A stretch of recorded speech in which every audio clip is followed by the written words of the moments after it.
ان سے ہمیں کوئی شکایت نہیں ہے، اس لیے کہ وہ لوگ آبویس ہے کہ وہ بہت پیچھے ہیں تعلیمی اعتبار سے، ان کو روزی روٹی کا مسئلہ ہے. لیکن جو خوشحال لوگ ہیں جب وہ ڈرتے ہیں تو پھر مجھے بہت درد ہوتا ہے. میں آج 78 سال پورے کر چکا ہوں. جی بالکل. اب میں نے یہ فیصلہ کیا کہ بھائی میں یہاں مروں یا تہاڑ جیل میں مروں. کوئی تنظیم ہو، کوئی تحریک ہو، ساحل صاحب اگر اس میں جنون نہیں ہے تو منزل نہیں ملے گی. بالکل. تو جنون پیدا ہونا چاہیے، اور یہ بات سمجھ لینا چاہیے کہ اس ملک میں ابھی ایک بڑی تعداد سیکولر ہندوؤں کی ہے، ہمیں ان کو سپورٹ کرنا چاہیے. بالکل. یہ جو تماشے ہو رہے ہیں، جیسے ابھی گڑگاؤں میں ہوا، تو میں فوراً کمشنر پولیس کے پاس گیا. انہوں نے کہا کہ میں آپ کی کالونی میں اکیلا مسلمان ہوں، ہم سیکورٹی بڑھا دیں، فلاں کر دیں. میں نے کہا بالکل نہیں، یہ کسی ایسے آدمی کو نہیں ماریں گے، کیونکہ ایک بار انہوں نے غلطی کی تھی احسان جعفری کو مار کے. پوری دنیا میں یہ آج تک پلہ نہیں جھاڑ پائے. بالکل. یہ ان کو ماریں گے جن کے ساتھ انہوں نے آج کل اپنا سینہ کھول رکھا، یہ کہہ کے ہمیں مسلمانوں میں بانٹ رکھا ہے کہ یہ پاسماندہ ہے. بالکل. ان کے گھر لوٹیں گے، یہ ان کو رسوا کریں گے. میں کمشنر پولیس سے کہہ کے آیا، ان کا نہیں، آپ بالکل مطمئن رہیں. اور کالونی سے فون آ رہے ہیں. میں نے کہا دیکھیے ہر کالونی میں 2 3 مسلمان رہتے ہیں، آپ بالکل فکر مت کیجئے، یہ وہاں نہیں جائیں گے کیونکہ میڈیا پکڑے گا. آپ ان بستیوں میں جائیے. 3 بجے میں وہاں سے واپس آیا، لیٹ گیا. 3 بجے فون آیا کہ جو سیکٹر 70 کے بغل میں ایک کلسٹر ہے مسلمانوں کا، بیچارے بہار کے اور مزدور اور غریب جی سارے. اور نہیں، اور بنگال کے، کسی نے نائی کی دکان کھول رکھی ہے، کسی نے گوشت کی دکان، کوئی پنچر بنا رہا ہے، کوئی یہ کر رہا ہے، وہاں آگ لگا دی. پھر میں نے کمشنر سے کہا، ان کا غلطی ہو گئی. وہ کمشنر وہ کیرل کی تھی، لیڈی، آنیسٹ لیڈی. اس نے وہ 4 آدمی پکڑ لیے جنہوں نے امام کو شہید کیا تھا، اس کا ٹرانسفر کر دیا گیا. وہ آفیسر جس نے نوح میں پنچایت جن لوگوں نے بنائی تھی ان کے خلاف نوٹس دیا، اس کا ٹرانسفر ہو گیا. لڑائی بہت بڑی ہے. لیکن اس وقت اگر ہم بحیثیت مسلمان کے 20% کے قریب ہم ہیں، اور یو پی میں تو 23-24% ہیں، اور بہار میں بھی اتنے ہیں، اگر ہم یہ طے کر لیں کہ ہم اپنے ووٹ کو منتشر نہیں کریں گے، اور سیاسی پارٹیوں سے یہ کہیں کہ اب ڈر کے پارٹی چلانے کی ضرورت نہیں ہے. میں نے یہ بات، کھڑگے صاحب نے بھی مجھے بلایا تھا، کانگریس کے صدر، جی. ان سے بھی میں نے یہی کہا کہ اگر آپ یہ سمجھتے ہیں کہ ہمارے بغیر آپ حاکم وقت بنیں گے تو یہ خواب دیکھتے رہیے، کبھی نہیں بنیں گے آپ. بالکل. لیکن ہماری مجبوری بھی یہ ہے کہ ہم اس وقت آپ کے ساتھ آئیں، کیونکہ ہم کو یہ ملک کا آئین بچانا ہے، اور اس آئین سے ہی ہمارا تعلق ہے. ادروائز ہمارا اس ملک سے کیا رشتہ ہے؟ ہم نے خون کو اسی لیے بانٹا تھا کہ ہم آپ کے چھوٹے بھائی کی حیثیت سے سہیوگی ہوں گے.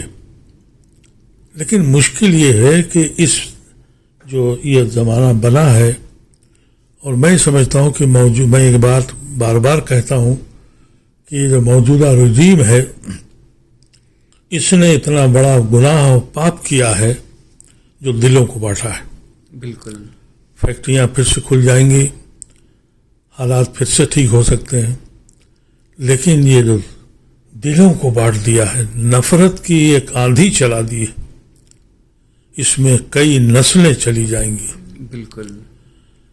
سن 47 ہم نے دیکھا ہے، لیکن اس وقت کے اکابرین جو لیڈرز تھے انہوں نے 2 4 5 سال میں، مجھے یاد ہے میں اسکول میں پڑھتا تھا، تو میرے دوست کہتے تھے کہ تم یہاں کیوں رہتے ہو، تمہارا تو پاکستان بن گیا.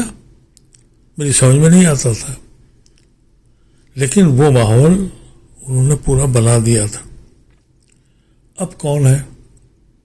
اگر میں اپنے لیڈروں کے بارے میں یہ کہوں کہ یہ تو بھیڑ بکری کی طرح بکتے ہیں، بالکل، اور خریداری ہوتی ہے، ہاں وہ لوگ دیکھ بھی رہے ہیں اس کے اور بک رہے ہیں. تو ایسی شکل میں سول سوسائٹی کو آگے آنا پڑے گا. بالکل. لیکن ادیب بھائی، جس طریقے سے آپ نے بتایا کہ بیوروکریٹس کئی ایسے کمشنرز وغیرہ جب بھی ایسا کوئی اسٹیپ لیتے ہیں، وہ جنہوں نے غلط کیا ان کے خلاف کارروائی کو لے کر، لیکن ان کا بھی ٹرانسفر کر دیا جاتا ہے. تو ایک جو فیتا جو یہ آفیسر لیول کے جو لوگ ہیں ان میں بھی کہیں سے کہیں یہ ڈر بھے اس طرح کی ٹرانسفر کر کے بیٹھایا جا رہا ہے کہ وہ لوگ بھی بالکل ایک طرفہ ہو جائیں. ہم کبھی نہیں کہتے کہ جو لوگ سروس میں ہیں وہ رسک لیں، لیکن جو لوگ سروس سے ریٹائر ہو گئے، جن کے پاس ابھی زندگی کے 10-15 سال باقی ہیں، ان کو چاہیے. اپنی ذات کے لیے تو آپ نے اپنی زندگی کے 60 سال گزار دیے. انسان 60 سال اپنے لیے جیتا ہے. اس کے بعد اگر 10 سال 5 سال 2 سال آپ اپنی قوم کے لیے جی، تو شاید میں سمجھتا ہوں کہ آپ آخرت کے لیے بھی کچھ اب کام کر سکیں گے. جی. ایسے حالات پیدا ہو گئے ہیں کہ اچھے لوگ، میں دیکھتا ہوں کہ وہ مجھ سے ملتے ہیں، دعائیں دیتے ہیں، آگے آنے کو تیار نہیں ہوتے. بالکل. یہ بھی کہتے ہیں کہ بھئی اللہ آپ کو سلامت رکھے، لیکن جب ان سے کہو کہ چلو آگے نکل کے دیکھتے ہیں، بالکل، کیوں نہیں ڈیمانسٹریشن کر سکتے، چلو گرفتاریاں دیں. ہاں میں وہی اپنے درشکوں سے بتاؤں کہ جیسے ادیب بھائی خود ہیں ماشاءاللہ، اتنی ایج ہو چکی ہے، ہارٹ کی سرجری 2 بار کروا چکے ہیں، کڈنی کا ٹرانسپلانٹ کروا چکے ہیں، لیکن اس کے باوجود آپ دیکھیے انٹرویو ہو یا اسٹیج پر جب بولنا ہو یا جذبہ کہیں دکھانا ہو، پولیس کمشنر کے پاس خود چل کے جانا، تو جب ایسے اتنی بیماری اتنی سب چیزوں کے باوجود یہ جذبہ دکھا سکتے ہیں، تو جو لوگ ہیں ریٹائر ہو کے آتے ہیں، اچھے ہٹے کٹے ہوتے ہیں، نوجوان ہوتے ہیں، انہیں جو ہے وہ سبق لینا چاہیے.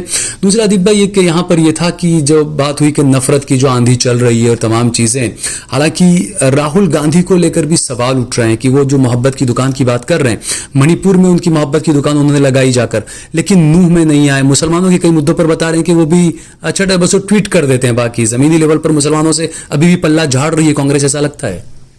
یہی بات میں نے کھڑکے صاحب سے کہی جو بات آپ نے کہی. جی. میں نے ان سے یہی کہا تھا کہ یہ کچھ چھپتے بھی نہیں اور سامنے آتے بھی نہیں، یہ بند کر دیجئے. ہم نے آپ سے کبھی یہ نہیں کہا کہ ہمیں آپ آسمان لا کے دے دیں. ہم نے صرف آپ سے اتنا کہا کہ ہمارے اوپر جو ظلم ہوتا ہے تو حق بات بول دیجئے. میں آپ سے بیان کروں، پارلیمنٹ میں ایک فساد ہوا روکیلا میں، حفظ الرحمان کھڑے ہوئے اور حفظ الرحمان نے کہا کہ میں نے ہندوستان کے ساتھ اس لیے آیا تھا کہ جب مجھ پہ ظلم ہوگا تو پنڈت نہرو بولے گا. پنڈت نہرو خاموش ہے. پنڈت نہرو اس وقت اپنے کمرے سے بیٹھ کے پروسیڈنگ دیکھ رہے تھے. ان کو خبر لگی، وہ سیدھے پارلیمنٹ میں آئے. انہوں نے کہا مولانا ہم سے غلطی ہو گئی، ہمیں بولنا چاہیے تھا.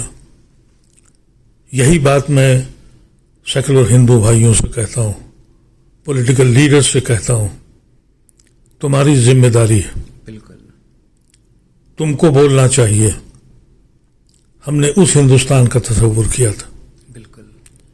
اور اس ہندوستان میں یہ جو لیڈر ہو رہے ہیں، جہاں تک راہل گاندھی کی بات ہے، کانگریس سے کچھ اختلافات میرے ایسے ہی ہو جاتے ہیں. آپ کے لیڈر اور میرے بھائی احمد پٹیل میرے بڑے عزیز دوست تھے، وہ مجھ سے کہتے تھے یار ادیب بھائی تھوڑا خاموش رہا کرو.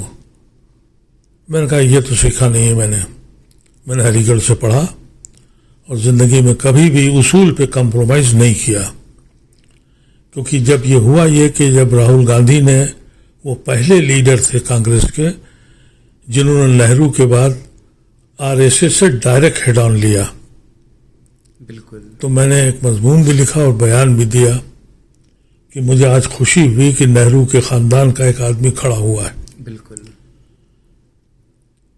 کچھ دن کے بعد وہ مدھیہ پردیش جا رہے تھے. کمل ناتھ صاحب نے یہ کہا کہ صاحب یہ شیو بھکت ہیں, اگر وہ رام بھکت ہیں تو یہ شیو بھکت ہیں, اور یہ جنیودھاری برہمن ہے. میں نے اسی وقت بیان دیا کہ ان کی ماں کرسچن, ان کے باپ پارسی ہے, یہ برہمن کہاں سے ہو گئے, اور کانگریس کیوں یہ تماشے کر رہی ہے. بالکل. اس کو ضرورت ہے کہ راہل گاندھی کے رگوں میں کس کا خون دوڑ رہا ہے. ہاں, یہ دکھانے کی ضرورت ہے, سیدھی بات ہے. رات کو احمد بھائی نے بلایا, ارے ادیب بھائی کیا بولتے ہو. میں کہا سمجھائیں ان لوگوں کو, یہ ہمارے اکابرین کی یہ خواب پورا نہیں کر رہے ہیں. یہ تو یہی ہوا نا دیپ بھائی کہ ایک شکاری نے جال پھینکا, یہ سارے کانگریس اس جال میں پھنس گئے کہیں سے کہیں, ہندو مسلم ان تمام چیزوں میں. دیکھیے میں تو بتاؤں آپ کو کہ یو پی میں ان کے پاس 5 سے 6% ہندو ووٹ ہے, 22% مسلمان ہیں. بالکل. وہ سب طرف دیکھ رہا ہے. اکھلیش یادو سے مایوس ہے کیونکہ ان کی پالیسی بھی یہ تھی. آپ کو پتا ہوگا کہ ان کے بہت بڑے لیڈر اعظم خان صاحب تھے, وہ جیل میں اتنے دن پڑے رہے. کوئی یادو لیڈر اگر اتنے دن رہتا تو کیا سماجوادی پارٹی بولتی. صحیح بات. وہ رہے. جب الیکشن کا زمانہ آتا تھا تو اعظم خان کو ایک ہیلی کاپٹر ملتا تھا کہ جاؤ مسلمانوں میں, اور جاتے تھے وہ. بالکل. پچھلے 2 الیکشن میں ہیلی کاپٹر سائیکل تک نہیں دی کہ بھائی آنے کی ضرورت نہیں ہے. اور پچھلے یو پی الیکشن میں میں ملائم سنگھ سے ملا, میرے دوستوں میں تھے, قلم فرما تھے. میں نے ان سے کہا کہ مل کے لڑیے, نہیں آپ نہیں ہرا پائیں گے. اکھلیش یادو تیار نہیں ہوئے. میں لالو کے پاس گیا اور میں نے کہا لالو صاحب اگر, بلکہ وہ تو میں آپ کو بالکل واضح بتاؤں کہ وہ جس انداز سے بات کرتے ہیں, میں نے کہا 20-25% ہندو ہم سے نفرت کرنے لگا. ان کا کیا کہتے ہیں آپ, 40% آپ سے نفرت کرتا ہے. مل کے لڑنا پڑے گا. انہوں نے اپیل کی. میں کلکتے گیا اس بیماری میں, لیفٹ کے لوگوں سے ملا کہ خدا کے واسطے یو پی کا الیکشن مل کے لڑ لو. لیکن اکھلیش یادو کو یہ غلط فہمی تھی کہ میں چیف منسٹر بن رہا ہوں. اس وقت میں نے مسلمانوں سے کہا کہ اگر یہ مل کے نہیں لڑتے تو ایک الیکشن چھوڑ دو, نہ ووٹ ڈالو نہ کھڑے ہو. تو پھر میرا مذاق اڑا, میرے ہی بھائیوں نے اڑایا کہ بھئی خود تو پارلیمنٹ ہوا ہے, اب مر رہے ہیں تو ہمارا حق چھین رہے ہیں. لیکن ہندو دانشور کلدیپ نیر صاحب حیات تھے, انہوں نے مجھے فون کیا کہ وہ میرا بیان کہیں چھپا تھا. ان کہا بھائی کیا الٹی سیدھی باتیں تم بولتے رہتے ہو. میں نے کہا کلدیپ بھائی میں نے کیا کہہ دیا. بھائی یہ کیا کہہ دیا کہ مسلمان الیکشن سے ہٹ جائے. میں نے کہا میں نے اس لیے کہا کہ اگر آپ لوگ مل کے ہندوستان کو بچانے کے لیے نہیں تیار ہیں, ہماری گردنوں پہ الیکشن کیوں کر رہے ہیں آپ. بالکل. چیف منسٹر اکھلیش بنیں گے یا چیف منسٹر یوگی بنیں گے, جو بھی بنے, ہماری گردنوں پہ. تو ہم کیوں حصہ لیں اس میں. ایک الیکشن روزی روٹی پہ ہو جانے دیجیے. تو ان کا الفاظ تھے کہ کیا ہمیں 1000 سال پیچھے بھیج دو گے. ٹھاکر بنیے سے لڑے گا, بنیا پنڈت سے لڑے گا, اور پنڈت دلت سے لڑے گا, ہم 1000 سال پیچھے چلے جائیں گے. وہ دانشور تو سمجھ گیا, لیکن مسلم دانشور نے میرا مذاق اڑایا. اور اگر یہ لوگ مل کے نہیں لڑتے, IMCR کی طرف سے میں ہر پارٹی کے پاس جا رہا ہوں کہ آپ مل کے لڑیے.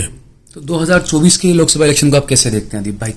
کیا ماننا ہے آپ کا؟ کیا ہوگا؟ انڈیا دیکھیے، اگر یہ لوگ مل کے لڑتے ہیں، اور مجھے ایک بات اچھی لگی اور میں نے سنی ہے کہ راہل گاندھی کا ذہن صاف ہو چکا ہے، ان کی پرائرٹی اس سرکار کو بدلنے کی ہے۔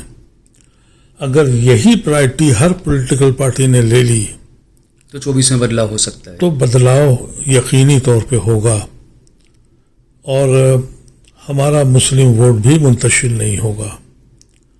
مجھے بہت تکلیف ہے، لیکن کہنا پڑتا ہے کہ مسلمان سوچنے سمجھنے کی صلاحیت کھو بیٹھا ہے۔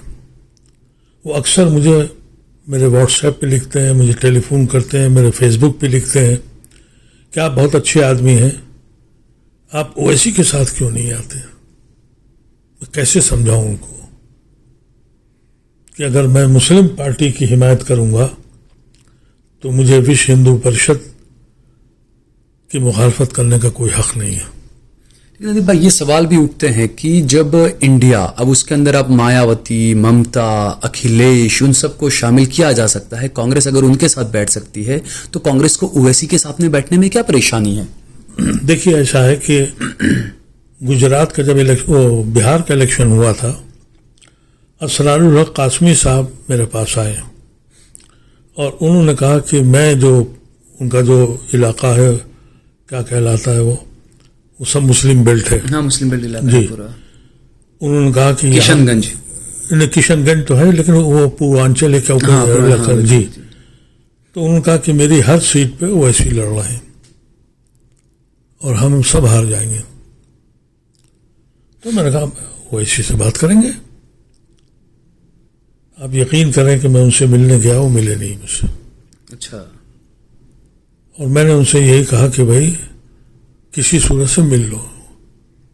شرد یادو کے گھر پہ میٹنگ ہوئی، غلام نبی کانگریس کی طرف سے تھے، میں نے وہاں یہ کہا کہ 3 سیٹیں ان کی بنوا دیجیے، دلوا دیجیے ان کو۔ لیکن اویسی صاحب کے ساتھ ایک پرابلم ہوئی۔ میں نے ایک خط ان کو لکھا تھا جو بہار الیکشن میں، جس کو بعد میں وہاں کی امارت شریعہ نے اس کی 1 لاکھ کاپیاں کی تھیں، اور اسی میں ان کے سب کینڈیڈیٹ ہارے تھے۔ میں نے اس خط میں ان کو لکھا تھا کہ آپ بہت لائق پارلیمنٹیرین بھی ہیں، بہت اچھے اسپوکس پرسن ہیں، بہت اچھے مسلمان بھی ہیں آپ۔ مجھے ڈر لگ رہا ہے کہ میڈیا کے شکار ہو گئے آپ۔ میں نے شہاب الدین کو برباد ہوتے دیکھا، اور میں نے عارف محمد خان کو برباد ہوتے دیکھا۔ عارف محمد خان ایک نہایتی جینیس آدمی تھا، علی گڑھ کا میرا چھوٹے بھائی کی حیثیت رکھتا تھا، لیکن جب میڈیا نے اچھالا تو وہ سمجھے کہ میں اب تو پریسیڈنٹ اور وائس پریسیڈنٹ اور پرائم منسٹر کیا بنوں گا، وہ کہاں سے کہاں چلے گئے۔ تو میں کہا کہیں آپ میڈیا کے شکار ہو رہے ہیں کہ اگر آپ ایک لفظ بولتے ہیں تو نیشنل میڈیا آپ کو کور کرتا ہے، اور آپ شکار ہو گئے ہیں۔ اور اس کی ذمہ داری میں آپ کو اپنی آنکھوں دیکھی بتاتا ہوں۔ 370 کا جب بل آیا، میں پارلیمنٹ میں اوپر بیٹھ کے سن رہا تھا، لوک سبھا میں دانش علی کھڑے ہوئے، روی شنکر پرساد اپنے بی جے پی کے لوگوں کو ہاتھ سے اشارے سے ہوٹ کرا رہے تھے، بولنے نہیں دیا۔ اعظم خان کھڑے ہوئے، انہوں نے اشارہ کیا، ہنگامہ ہو گیا۔ وہ پٹھان آدمی 2 پیر پٹک کے بھاگ گئے بغیر بولے، سب کو ہوٹ کرایا۔ یہاں تک کہ 2-3 غیر مسلم نے، اور خاص طور سے پپو یادو ایک کر کے اس کی بیوی نے تو لاجواب تقریر کی۔ اس نے قرآن کو کوٹ کیا، اس نے ہم نے پڑھا ہی نہیں تھا، اس یونیفارم سول کوڈ پہ یا تھا، اس پہ 3 طلاق پہ، ٹریپل طلاق پہ، ٹریپل طلاق۔ اس نے پورے قرآن کو کوٹ کیا اور کہا کہ میں بڑی مشکور ہوں کہ اس بہانے مجھے قرآن پڑھنے کا موقع ملا، اور مسلمانوں عورتوں سے زیادہ تو حقوق کسی نے دیے نہیں۔ رنجیت رنجن، بہترین ڈیبیٹ ہو رہی تھی، اور میں صبح سے وہاں بیٹھا سن رہا تھا۔ جیسے ہی اویسی صاحب کھڑے ہوئے،